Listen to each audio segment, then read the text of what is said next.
Thật sựបងជួយមួយនឹងខ្ញុំទីដែរបងកុំភ្លេចចុច like និង subscribe នៅមើលផងណាបងដើម្បីបានទស្សនាវីដេអូថ្មីជួយមួយនឹងខ្ញុំរឿងឆ្លើយស្នេហ៍សាតានភាគបែប1 7សូមបងទស្សនាស្ដាប់ដូចតទៅនៅពេលយប់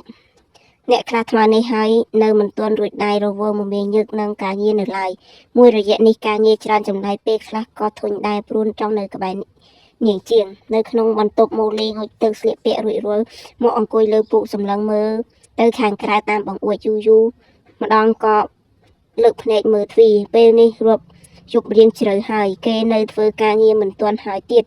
ឬការងារអីក៏ច្រើនម្លេះ1 ម៉ោងក្រោយមកចាំបាត់មិនឃើញស្រមោលនាងអេតក៏លេងនៅចាំសម្រេចចិត្តថាទៅរកគេដោយខ្លួនឯងនាងចង់ជួបគេពេលនេះទ្រាំលេងបានហើយទោះមិនដឹងទៅធ្វើអីក៏នាងទៅដែរមូលីដើរចេញមកខាងក្រៅបន្ទប់ក៏លេចឆ្វេងស្ដាំមិនឃើញមានអ្នកណាម្នាក់ព្រោះយប់រៀងជ្រៅគ្មានអ្នកណានៅធ្វើការកូននាងពេលនេះក៏ប្រហែលជាគេងលូកទើបសម្រេចចិត្តដើរបន្ទប់ធ្វើការរបស់គេចៃដនក៏ប្រទះឃើញខេវិនប្រមូលថ្នាំជាច្រើនកំពុងដើរ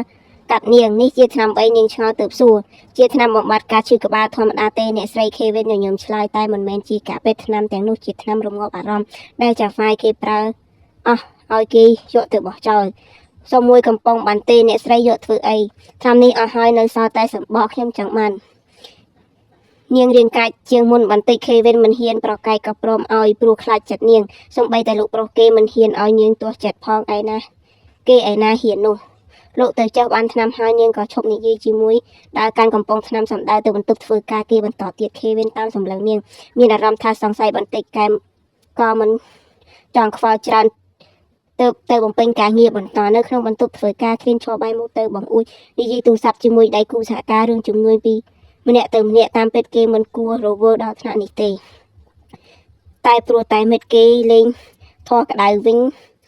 វិចបង្វិចរត់ទៅខាងក្រៅប្រទេសដើរលេងបាត់គេនិយាយការងារចាប់ប្រុងនឹងទម្លាក់ទូរស័ព្ទចុះបែកជាមានក្មេងរត់មកអបចង្កេះគេណែនគ្រីនអនមើលដៃនាងបេះដូងប្រែជាលូតញាប់ដូចខ្យល់បោកព្រោះនាងខានអោបគេបែបនេះយូរហើយ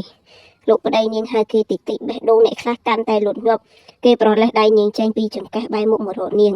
អូនមកមើលមែនទេគេមិនទុកចិត្តនេះជាថ្នាំរបស់បងមែនទេនាងមិនឆ្លើយតែក៏លើកកំប៉ុងថ្នាំសួរគេភាសាសាសនារបស់នាងធ្វើឲ្យគេរំភើបញឹកញាប់ពេញអរ៉ាវាជាថ្នាំឈឺក្បាលធម្មតាប៉ុណ្ណោះកុំបងអូនវាជាថ្នាំរងាប់អារម្មណ៍នាងធ្លាប់ឃើញប៉ានាងផឹកទើបនាងចាំបានគ្មានអីធំដុំទេគេអង្អែក្បាលនាងតែនាងមិនសុខចិត្តមិនធំដុំបានយ៉ាងម៉េចបងដឹងទេវាប៉ះពាល់សុខភាពខ្លាំងណាស់បងផឹកអស់ច្រើនយ៉ាងនេះមិនខ្លាចស្លាប់មុនបានពោលចៅទីអីនាងបារម្ភពីគេទើបស្រែកសួរគេទាំងទឹកភ្នែកកុំយំបងសំទោសបងពីបងនឹកអូនពេកបងគ្រប់គ្រងខ្លួនឯងមិនបានគេទាញនាងមកអោបអង្អែក្បាលនាងស្រាបងបែបនេះរហូតបងឈប់ហើយបងសំទោសគេរំសាយនាងចាញ់ពីដៃជូតទឹកភ្នែកឲ្យនាងអូនឈប់ស្អប់បងហើយមែនទេទង្វើនាងធ្វើឲ្យគេបែងចែកមិនដាច់ថានាងព្រមអភ័យទោសឲ្យគេឬនាងគ្រាន់តែបារម្ភពីគេមួយឆាវបងមិនគួរឲ្យស្អប់ទេអូនទេទើបគួរឲ្យស្អប់4 ឆ្នាំនេះបងគួរស្អប់អូនមិនមែនត្រាំត្រែងរស់នៅក្នុងជីវិតបែបនេះអូនសំទោសអូនធ្វើឲ្យបងលំបាកពេកហើយអូនមិនគួរយកច្រឡំលើបងទេអូនសំទោសនាងអោបគេណែនិយាយទាំងទឹកភ្នែកស្រក់ម៉ាត់លើថ្ពាល់អូនដឹងហើយព្រឹកមិញអូនជួបអ៊ំមេផ្ទះគាត់ជាអ្នកមើលថែអូនតាំងពីតូចគាត់ប្រាប់អូនកុំយំបងមិនអីទេគេញញឹមសប្បាយចិត្តពេលនាងយល់ពីគេតែក៏ចង់ចិញ្ចាំពិបាកចិត្តពេលឃើញនាងយំទើបលើកនាងឲ្យអង្គុយលើតុជូតទឹកភ្នែកឲ្យនាងថ្នមប៉ុន្មានឆ្នាំនេះបងលំបាកទេនាងក្រសោបមុខគេសួរគេញញឹមស្រាអង្អែដៃនាងបងមិនលំបាកទេលំបាកចិត្តស្លាប់ទៅហើយតែមិនចង់ឲ្យនាងបារម្ភតែពេលបានជួបគ្នាដំបូងអូនឃើញបងជិះរទេះរុញយើងយំកាន់តែខ្លាំង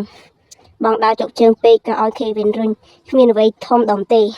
បងក៏ហាក់អូនមិនមែនក្មេងទេរឿងពីមុនជារឿងពីមុនយើងឈប់គិតទៅល្អទេតែអូនខុសខ្លាំងណាស់អូនមិនខុសទេបងជាអ្នកខុសដែលយកទំនុកចិត្តអូនមិនបានឈប់យំទៅពើមាសអូនយំបែបនេះបងយំតាមបងកុំយំអូនឈប់យំក៏បានដែរគ្មានឆ្លាតគេញញឹមបន្តិចនាងតូចឆោងខ្លួនទៅអោបគេណែនបងស្រឡាញ់អូនឬអត់គេសួរទាំងមិនទាន់បាត់សោកសឹកស្រឡាញ់ស្ទើរស្លាប់ហើយមិនពិតទេនាងងើបមុខគេក្រសោបធ្វើនាងដាក់ចុះ ច្រមុះប៉ះច្រមុះនាងពិតមែនហើយអូនជាបេះដូងជាថ្លើមជាប្រមាត់ជាកែវភ្នែកជាអ្វីៗគ្រប់យ៉ាងរបស់បងបើបងមិនស្រឡាញ់អូនមែនបងលើកទោសឲ្យអូនឬអត់ប្រកាសណាស់ទោះអូនយកកំបិតចាក់សម្លាប់បងក៏បងមិនខឹងនឹងអូនដែរគេនិយាយចាប់មិនទាន់នាងអត់ស្រាប់តែងើបមុខមកថើបបំបិតមាត់គេបបោមាត់តុនហើបជញ្ជក់បបោមាត់រឹងថ្នមគេភាំងស្មារតីឆោស្ងៀមដូចរូបចម្លាក់តើតានាងតូចជញ្ជក់អស់ចិត្តដកមាត់ចេញទៅគេដឹងខ្លួនប្តីអូនអយ៉ាងនេះអូនមិននឹងដាច់ចិត្តចាក់បងទៅនាងពេកមាត់ដាក់គេស្រឡាញ់ប្តីឬអត់ចុះគេញញឹមមកអែតពណ៌នាងសួរប្រកាសណាស់អូនស្រឡាញ់បង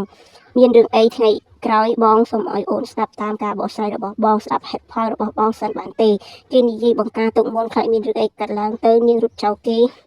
ទៀតបានអូននឹងស្ដាប់តាមបងនាងញញឹមទាំងភ្នែកក្រហមដាក់គេក្រៀមសម្លឹងមុខនាងពូពេញទៅដោយក្តីស្រឡាញ់អូនថើបបបោមាត់នាងថ្នមវិញជុកតិចនាងតូចសសឹកមិនឈប់តែអោបក៏ប្តីថើបតបប្តីធ្វើឲ្យអ្នកខ្លះញប់ញ័របេះដូងថើបនាងកាន់តែខ្លាំងនាងមុខក្រហមតបប្តីសឹងតែមិនទាន់តែក៏មិនព្រមបញ្ឈប់នៅថើបប្តីវិញទោះតែដល់វគ្គប្រៃព្រាត់បង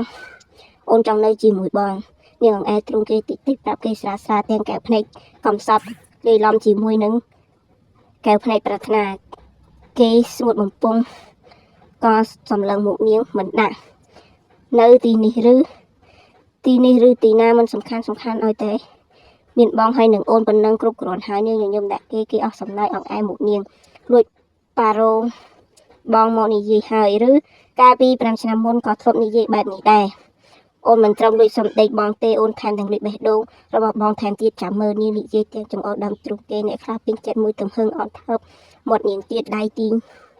ទម្លាក់រូបនាងចុះត្រឹមចង្កេះដៃម្ខាងកសោបក្បាលនាងខាងទៀតអង្អែលសាច់ទ្រូងទុនច្របាច់លេងនាងលែតស្រាវស្រាប់ខ្ញុំស្មាប្តីតិចអណ្ដាតទាំងគូក្រឡោះក៏លេងជាមួយគ្នាថើមាត់គ្នាជញ្ជក់យ៉ាងរោរាយកាត់រាត្រីដល់ផ្អែមល្ហែមមួយអាទិត្យក្រោយមកប្តីប្រពន្ធត្រូវគ្នាផ្អែមល្ហែមដាក់គ្នាដូចស្ករនិងស្រមោចខ្វះគ្នាមិនបានដូចទឹកហើយនឹងត្រីនាងតូចត្រូវប្តីពោចេញពីបន្ទប់សំតែទៅបន្ទប់ផ្លាស់សម្លៀកបំពាក់មុខនាងតូចក្រហមព្រឹងព្រោះបង្កាត់ភ្លើងស្នេហ៍ជាមួយប្តីរួចពីក្បាលរងាចបងបានឲ្យដាក់អូនចុះទៅនាងផ្ទះក្នុងគេតិចប្រាប់គេព្រមដាក់នាងចុះទាំងមិនអស់ចិត្តអូនចង់ស្លៀកឈុតមួយណាឈុតគេងទេតែគេនៅសួរជុតពណ៌ទៅដល់គោនោះនាងតូចមានតែកន្សែងចង់ពងចង្អុលប្រាប់គេក៏យកឲ្យនាងអូនស្លៀកហាក់មានហើយនាងងក់ក្បាលសម្លឹងមកប្តីស្លៀកធ្វើអីបើគូទៅស្រាតលោកប្តីនាងមុខក្រហមហៅប្តីទាំងអៀនបាត់ប្រពន្ធសម្លាញ់គេញញឹមញោះជប់និយាយជាមួយបងហើយនាងប្រញាប់ស្លៀកពាក់រួចបែកខ្នងដើរចេញគ្រៀងទាញអាវឃ្លុំមកពាក់ដៃចងខ្សែបណ្ដាដើរទៅរកនាងបណ្ដាគ្រាន់តែចិត្តដល់នាងភ្លាមគេក៏ទីនាងបំវែ180ដឺក្រេមករកគេមុននឹងចាប់ក្រសោបធ្ងន់នាងឡើងថាប់មាត់នាងតូចភ្លាមនាងតូចបើកផ្នែកធំភ្ញាក់ផ្អើលឬបំរះបន្តិចតែពេលគេថាប់វិញថ្នមនាងក៏បាក់ចិត្តបាត់ផ្នែកបើកមាត់តជាមួយប្តីបេះដូងទាំងគូត្របាញ់គ្នាសារជាថ្មីគេរុញនាងថយក្រោយបន្តិចទាំងមាត់មិនរបេះមុននឹងចាប់នាងផ្ដួលពេលរុញទៅនាងទៅដល់លើក្រែបងសម្លាញ់នាងតូចបើកផ្នែកសម្លឹងសពហើយគេជើងគួរយកគោម្នាក់ទៀតទៅបងចង់បានគេអង្អែបួមាត់នាងខ្សឹបដាក់មាត់នាងតូចងក់ក្បាលទាំងអៀនបាននាងយល់ព្រមគេក៏បន្តអន់ថើបធ្ងន់នាងសង្ខាមុននឹងអន់ជញ្ជក់បួមាត់នាងថ្នមដៃធំស្រ័យខ្សែអាយចេញពីខ្លួនតុកប៉ាម៉ាក់បើកទ្វារអូនគេដែរអត់អត់តូចគូសទ្វារបណ្ដាស្ងាត់បណ្ដានាងគេនាងឲ្យភ្ញាក់រុញទ្រូងប្តីចេញបន្តិចក្រៀមជ្រឹមភ្នែកសម្លក់ទ្វារទៅគេបន្ទប់កូនវិញទៅគេស្រីប្រាប់អត់ទេថ្ងៃនេះជាថ្ងៃចុងសប្ដាហ៍អូនត្រូវតែគេងជាមួយម៉ាក់អត់អត់តវ៉ាមកវិញពីខាងក្រៅសម្រាប់មួយថ្ងៃទៅនាងតែប្រាប់ប្តីតិចទាំងអៀនរុញទ្រូងប្តីចេញបន្តិចទាញរូប